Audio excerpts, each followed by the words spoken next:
Alright, what's up guys? In today's video, we will be discussing how I exercised for 1,000 hours this year. So Strava every year, they release a year in a review, which is basically a summary that gives analytics of how much time you spend exercising across various sports. And me, I pretty much spent most of my time lifting, running, cycling, and walking.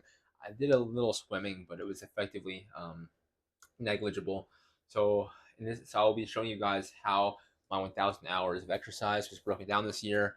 And for those of you who don't know, 1,000 I exercised according to Strava 1,002 hours this year, and that's about 2.945 hours per day. But I usually take Sundays off, most Sundays off. Um, I exercised for 340 days out of the year, so I had 25 days of like no exercise completely. And here's how I did it. So for lifting, I spent 386 hours exercising. Now that means I did like 616 hours of cardio, but of course, lifting is where I spent the most time individually per sport because while I am a hybrid, while I do bodybuild and running, um, as someone who wants to maintain muscle or build muscle even, let alone maintain it and build and maintain strength, you have to always prioritize lifting when training. So that's why I spent the most time lifting out of all other sports. And my lifting routine, I lifted 6 days a week generally. Occasionally, I would lift on Sundays, but pretty much it was primarily Monday through Saturday. And the routine was as follows.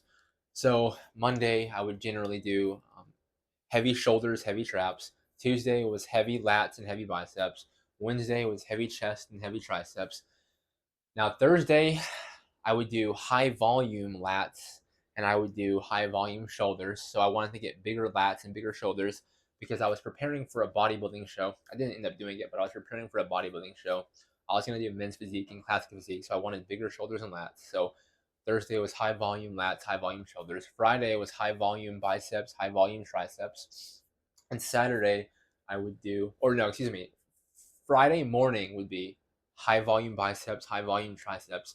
Friday afternoon would be heavy legs, and I would also do an incline barbell bench press because not only do I want to get my incline, not only do I want to get my upper chest bigger for bodybuilding competitions and just having a well developed physique overall, I wanted to get a stronger bench press, so I added like an extra session.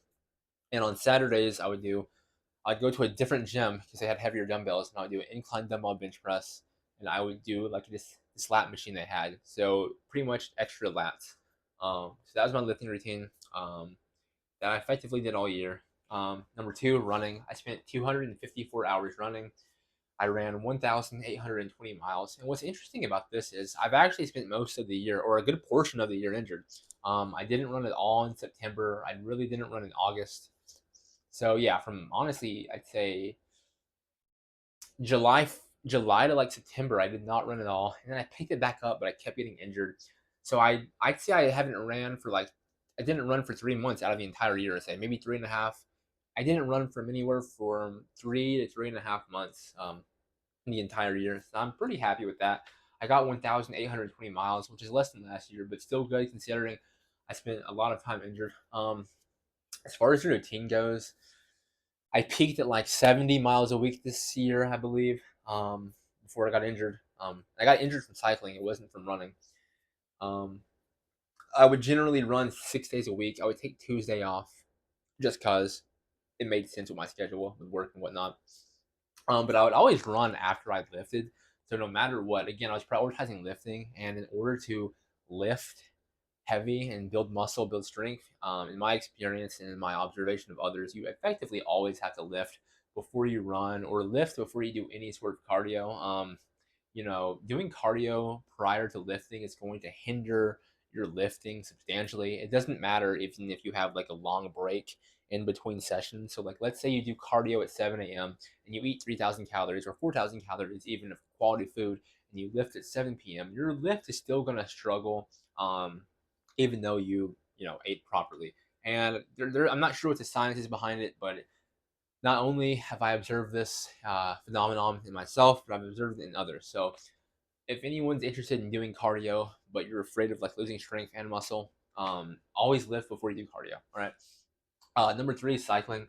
So I got into cycling. I got back into cycling. I've been cycling for like 11 years, on and off. But I got back into it in May just because I have a hard time sitting down. And I love training, and I can't run all day because you'll easily get you'll easily get an overuse injury if you run all day. So I got back into cycling. I used to cycle a ton as like an early teenager, mid early 20s, but I got back into it. I only spent 184 hours cycling. That was about 2,455 miles. But I didn't really get to cycle that much because I actually got injured riding my bike. I developed post tibial tendonitis. I'm currently on crutches, but that's how that happened. Um, but yeah, I would usually lift in the mornings and lift during my lunch break. So some days I'd have to be in the work. Well, I had to be in the work office at 7 a.m. So I'd lift for like 40 minutes in the morning, and I'd finish my other half of my lift 30 minutes in the afternoon. 2 days a week I work from home, so I could get my entire lift done in the morning. But that's generally what I did. Same as running, cardio. I would cycle in the evening after work. Number four, walking. I walked for 200 hours. So when I couldn't run, but I was cycling, I was doing just walking for extra cardio and just for general enjoyment because, again, I have a hard time sitting down, and walking, it's really underrated for fat loss because, you burn the same amount of calories walking per mile as you do running per mile. The only difference is you can run a lot faster than you walk, so you can burn fat more quickly and efficiently running. But this is extremely low impact. But I had to stop walking too because I developed post-tibial tendonitis, and it's really hard to walk when you have post-tibial tendonitis. So I did 200 hours and 595 miles. Now, I actually did a lot more than this because I only started tracking my walking in May. So this is only considering May until December, but I really haven't been walking in the past 2 months because I've been on crutches. But so I got 5 miles in the past 7 months. But anyways, that is how I exercised for 1,000 hours this year. If anyone's curious, I am not on steroids. I've been cycling. I've been running for 15 years, cycling for 11 years, bodybuilding for 8 years. I've been doing all these sports concurrently for 8 years. So yeah, all natural, not on steroids. But if anyone's that is how I exercised for 1,000 hours this year.